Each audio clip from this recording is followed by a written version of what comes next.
60s were a very tumultuous time in society in the United States. The war in Vietnam was on. There was a great deal of contention about that. There were many, many political and social changes going on in terms of social developments. The civil rights concerns were very prominent then, and the rights to health care became part of that civil rights movement. Now there were a lot of changes in nursing and medical education as well. In medicine, there was a great deal of discussion about what specialties should be developed. There were so many specialties in medicine that there was a lack of primary care or general practitioners.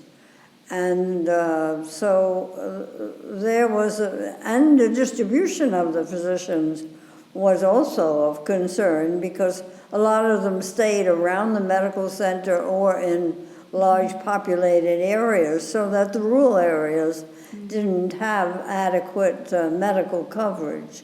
In nursing, the big thing was a major change in nursing education to make the baccalaureate the first professional degree because so many nurses had been trained in hospitals. Right. And so there was a movement for that. There was also another interesting movement that really sparked my interest in doing that, and that was that the master's program had been what we call functionally oriented. It was preparing supervisors and administrators at the master's level, but not clinical specialists.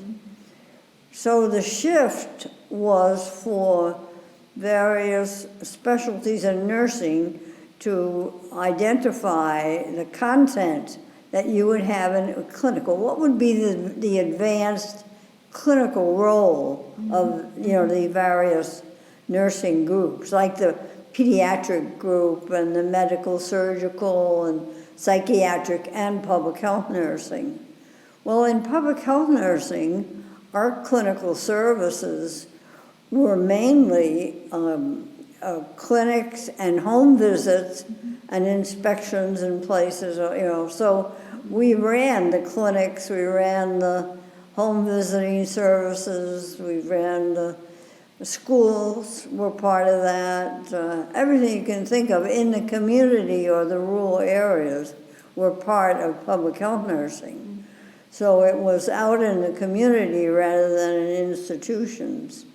And as a faculty member in the public health nursing thing, we worked to say what would be the clinical role. And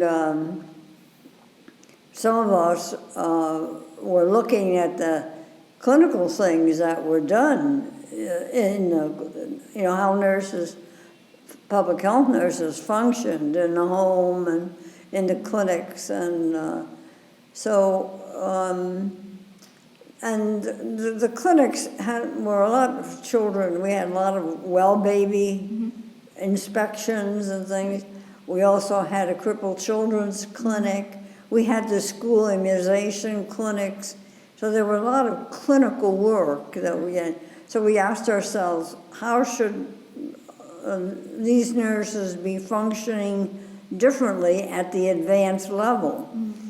And so I was kind of working on a family nurse practitioner idea when Dr. Silver, who was a pediatrician in the School of Medicine, and I got together to think about how children might be better cared for, and well children particularly in those clinics by nurses.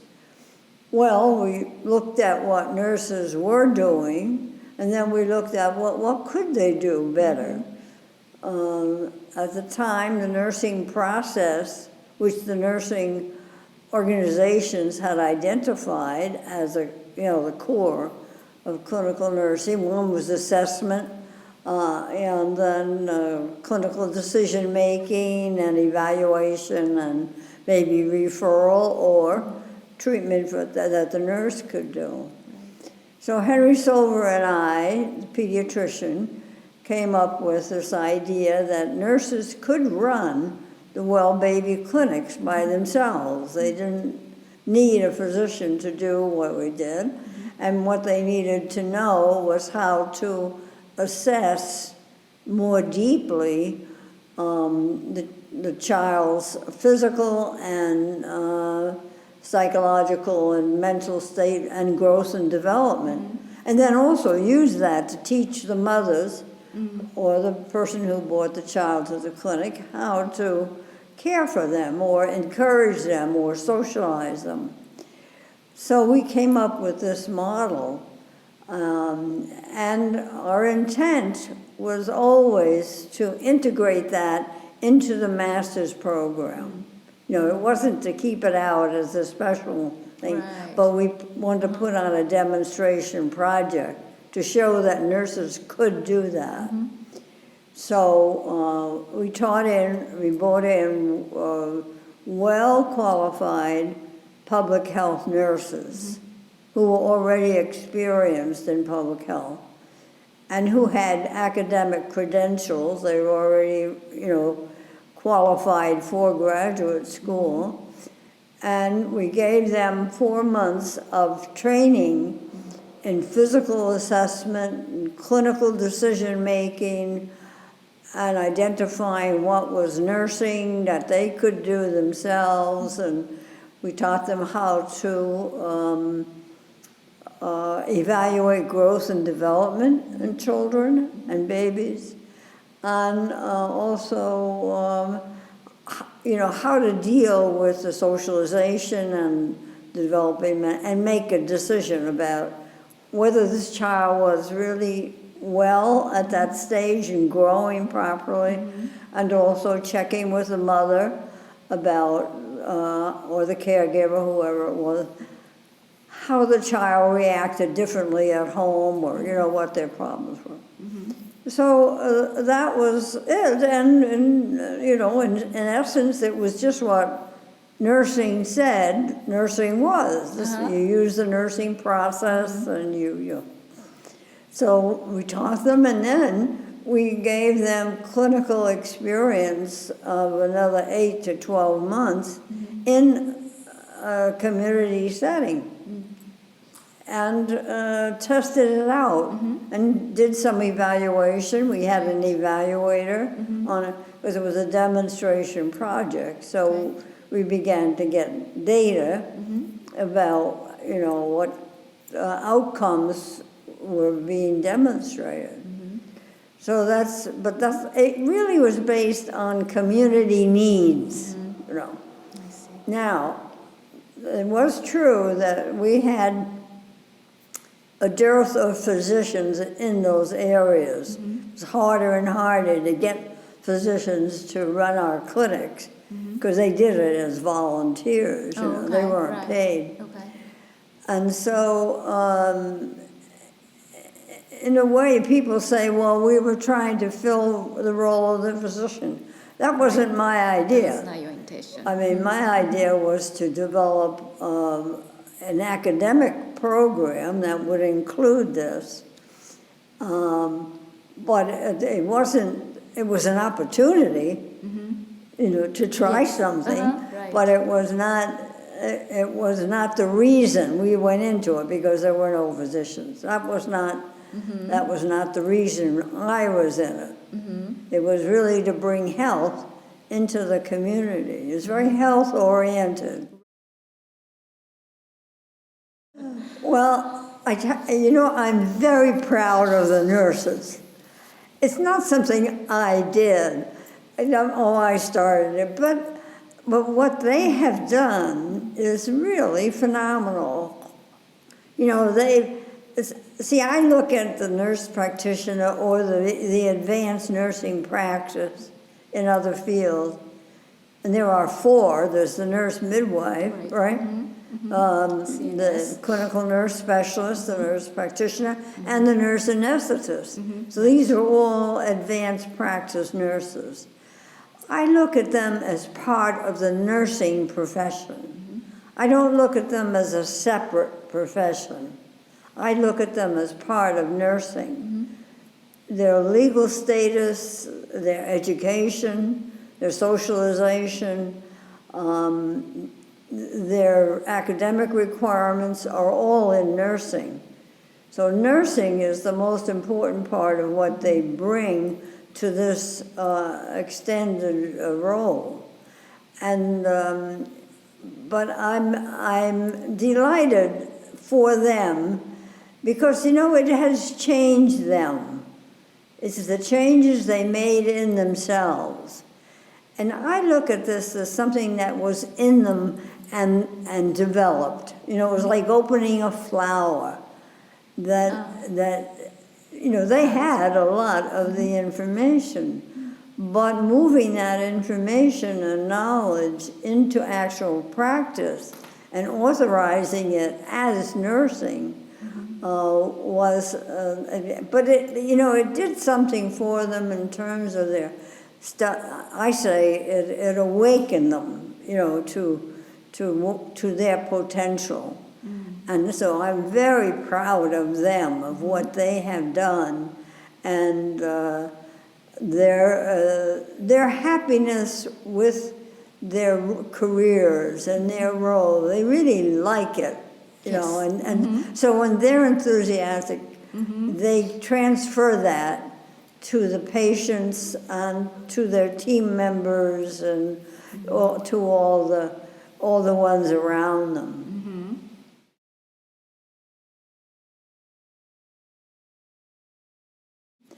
Well, we used a couple of ways that not only the public, but the other professions and our own profession, because there was some resistance in areas, not the public. The public early was delighted, but one of the things we used was transparency. We told people what we were doing. We wrote about it in not only the nursing journals and the medical journals, but also the public. There was a big article in Time magazine, which is national distribution. There were local stories of what nurses did. If you do it through storytelling with the public media, human interest, they are very much likely to read it and to understand it. But you have to keep it in terms of the terms that they can understand, and use the term health a great deal. Language matters, and once they get the idea through the proper language, they can understand it better, and in terms of things. So that the public media is a very important distribution. There were television programs or announcements or things, and innovations that the nurses had started. Sometimes it would be a new clinic or a new service that they had started. So communications and transparency are very, very important. Also, even though there are people who are resistant,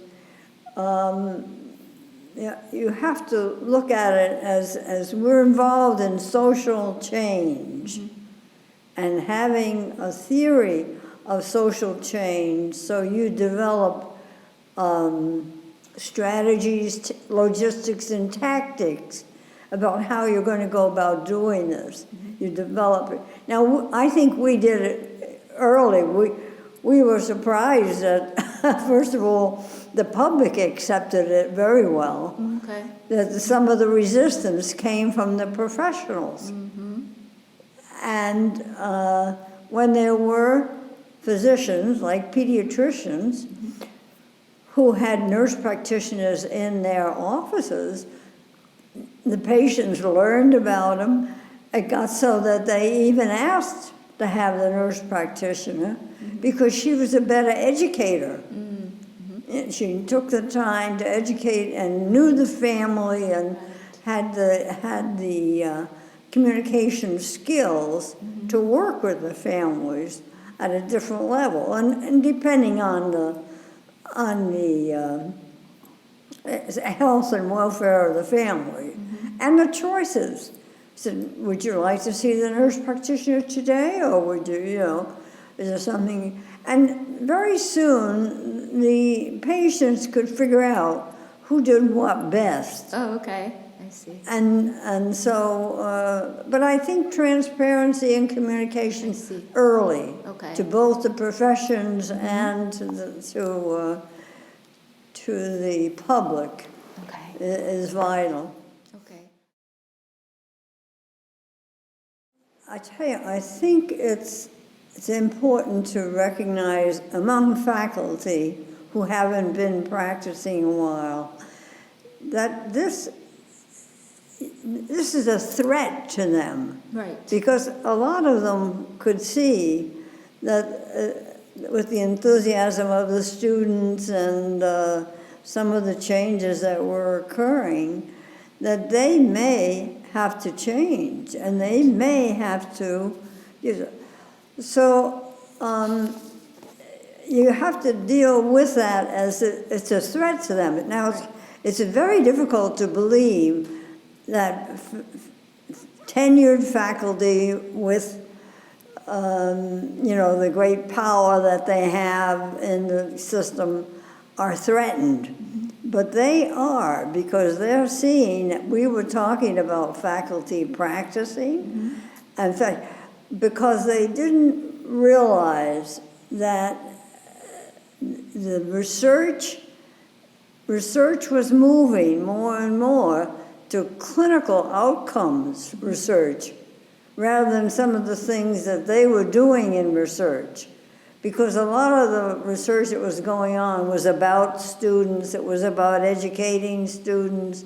It really didn't use the outcome orientation, what difference it made in patients, and what kinds of, strategies they could use for that. So, and of course, the practice has changed appreciably. It changes every day. And so keeping up was going to be a problem.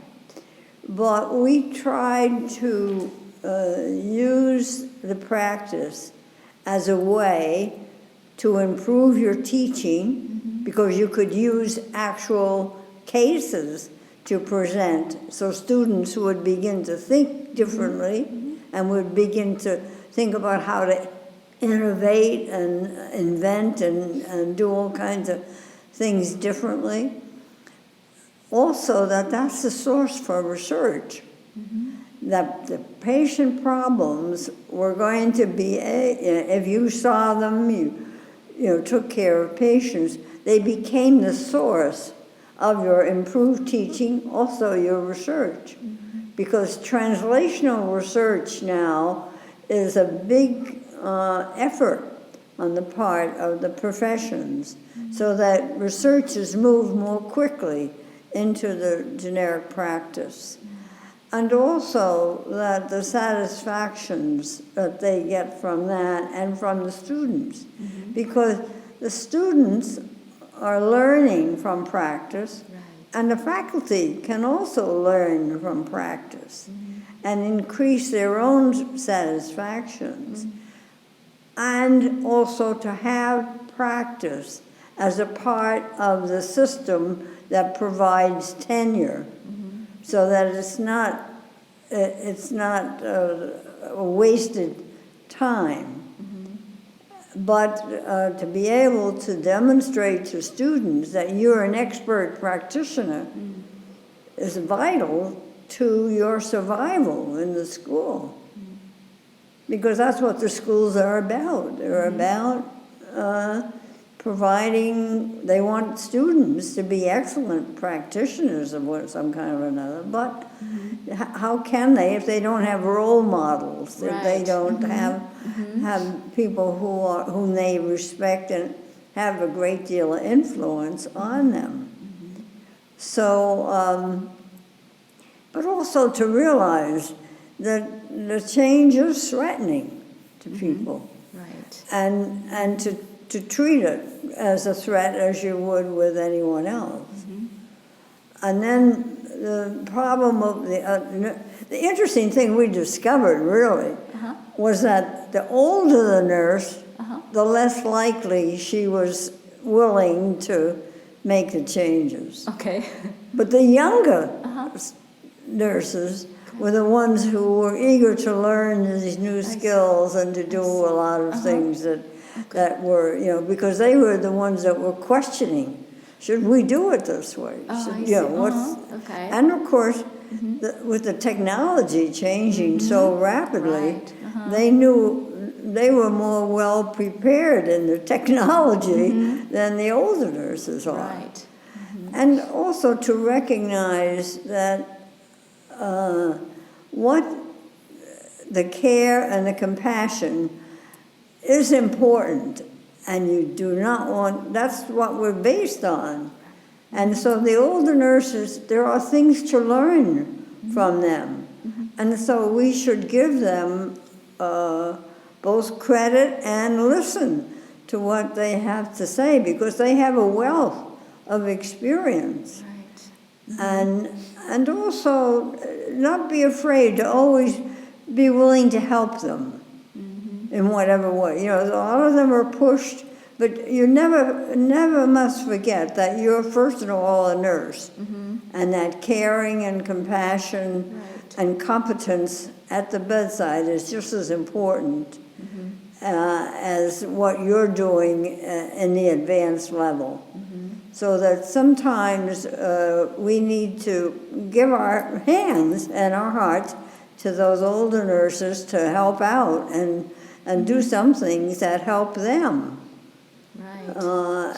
And it gives them an understanding then that you really care not only about the patients, but about them as your colleagues.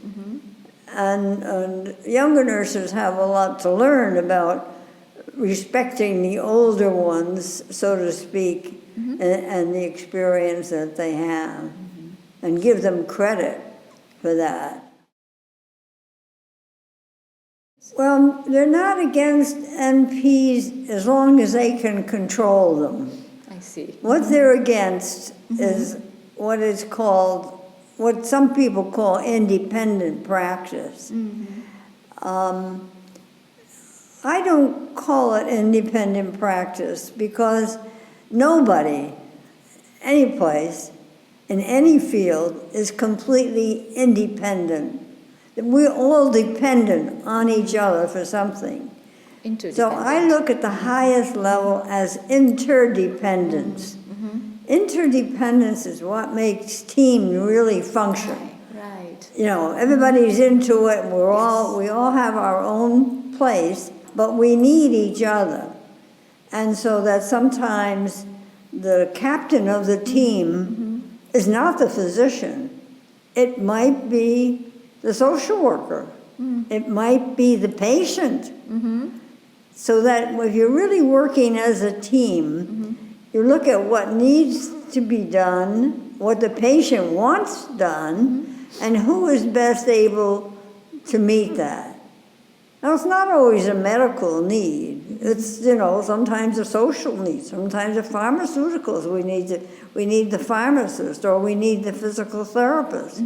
And so interdependence, I think, is a higher level of functioning. And in that sense, each professional has a contribution to make.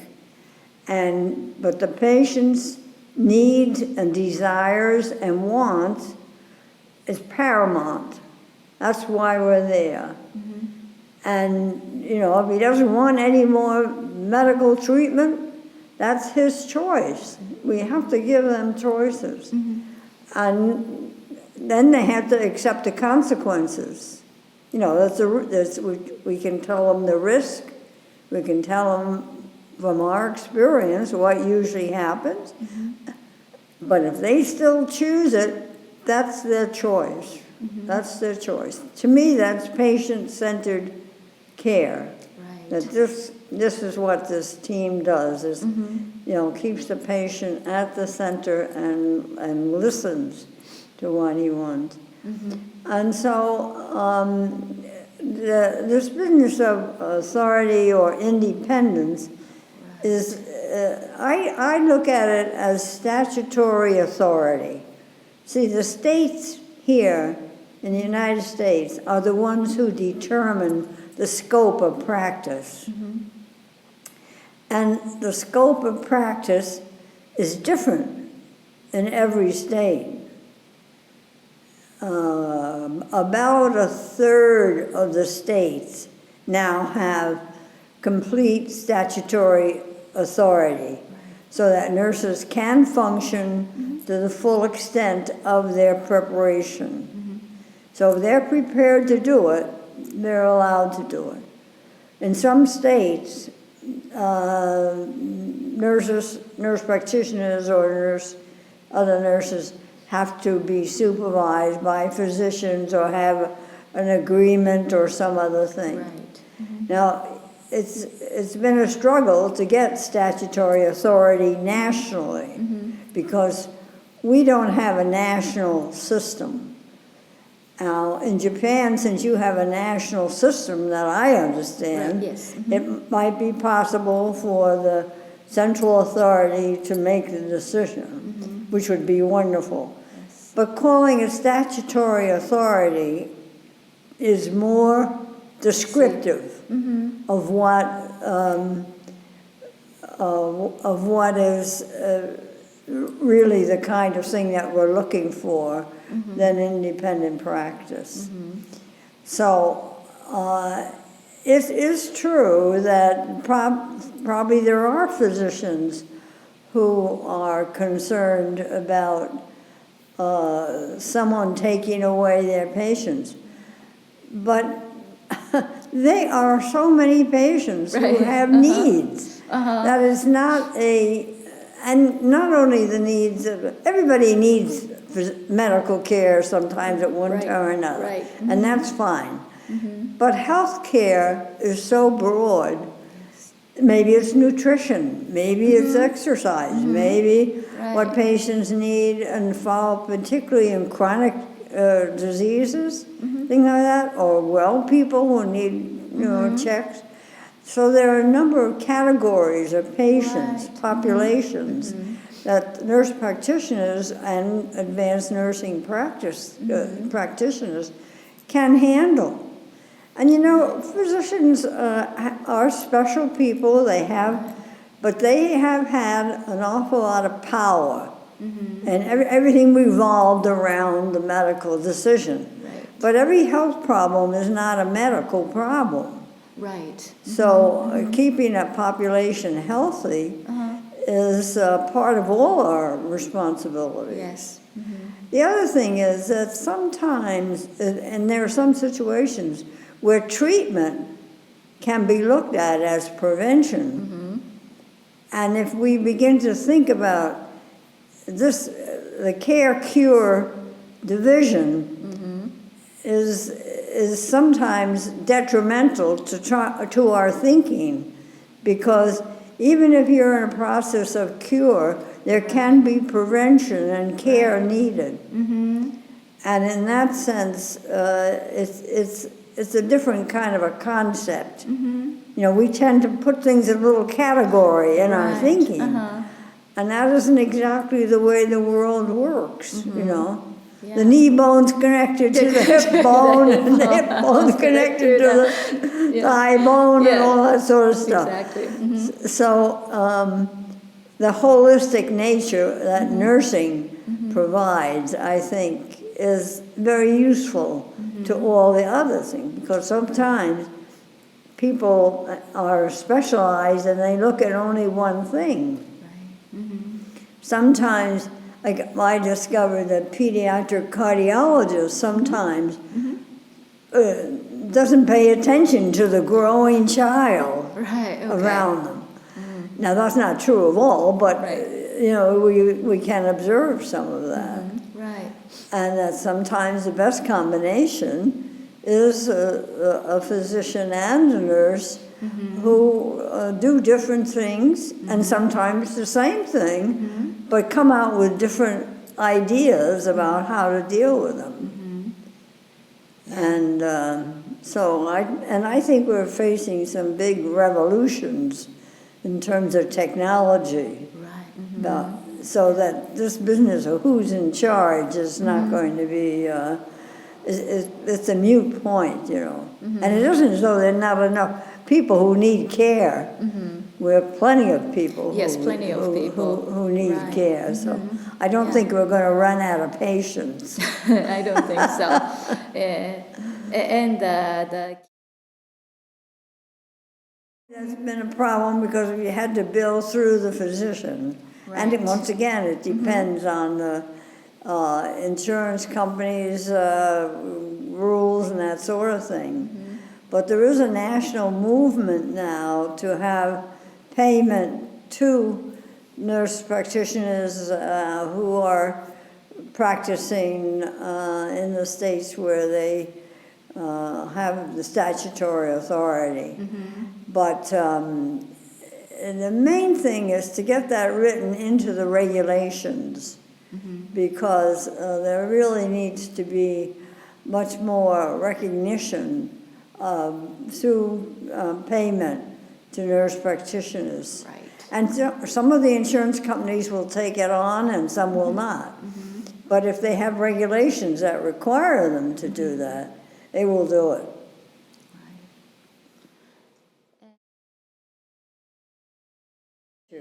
Right. And some of them are historical, and some are just hysterical. Because it depends on the status of women many times in the country, because we're 99, well, probably 96% now women's field. And so there's more of a gender issue than sometimes we're willing to admit. And in that case, and sometimes we've allowed it as women. We've put up with it. And we're, even though in the United States we got the vote for women in 1920, we're still having states that are making regulations about our reproductive choices. And so, and that's an issue. But I was just reading an article recently, and it said, what about the rest of us, the 600 or 60 million women who are not in reproductive stages? You know, there's more to a woman's health than just the rules and regulations regarding reproductive health. And so women need to really get together and form one good political unit to move the changes that need to be done, because it's a political issue and a social issue and a historical issue. You know, we're products of history, and so of course we've retained some of the Victorian. We want all the benefits, but we we have to give up some things to get others. Right, yeah. So it might be bigger than the NP alone or nursing alone. Yes. It's an even bigger issue. It's a Social-political, it's a societal issue. Right.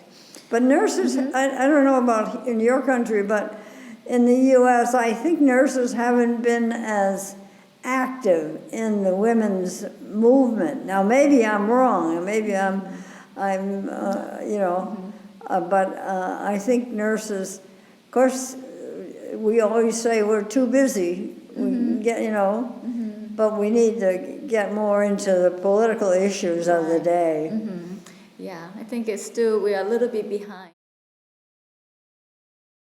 Nurses in leadership positions who provided support.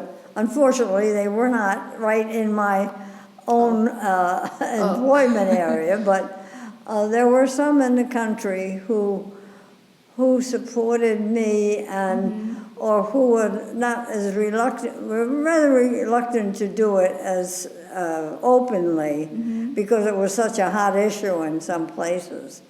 But there were some visionary physicians as well as nurses whom I respected highly, who provided the support. But I didn't have a lot, I can tell you, in the beginning. Was not easy. But when I saw, the difference it made in the students and how the patients responded, that gave me a great deal of incentive and challenge, because I knew we were on the right road. I knew when, the students were performing the way they were and the way they began changing themselves, and how reactive positively the patients were. I knew that this must be a role that we would have to continue. Though I must say I was surprised that it spread like it did. But so that you have to be flexible and open in terms of wanting every day to look every day as a learning experience. And not because you want to avoid mistakes, because you'll learn more from mistakes than you ever will from success. So there's nothing against making a mistake. The mistake is not recognizing it and not correcting it and not admitting it. So I don't have too much trouble with people making mistakes. It's just the way you deal with them. But they also are learning and look at it as a learning experience. So I think you have to be, look, if I was starting out today, I would first of all become very conversant with genetics. I would become very conversant with computer science. I would develop new partners in bioengineer. I would probably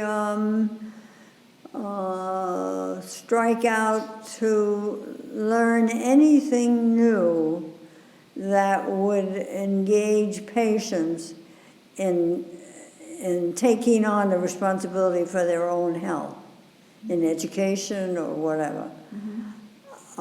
Because things are changing extremely rapidly. And I think that technology is going to make a tremendous amount of difference, but I think that genetics are. Now they're talking about precision medicine. Right. Well, we've really, when you think about it, always had precision nursing. We one-on-one kind of thing.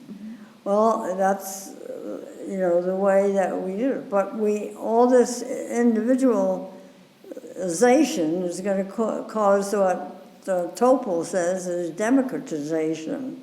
There's going to be more engagement of patients, more power in patient hands with that knowledge, and more decision-making on their part. So I think I'd want to try to be more flexible in my relationship with patients, because it's going to change. Right. I'm not going to have all the information. They're going to have a good part of it. Right. And I think we have to realize that, that they are, they're more educated, they're more demanding, they're less accepting of our decisions, they're questioning a lot.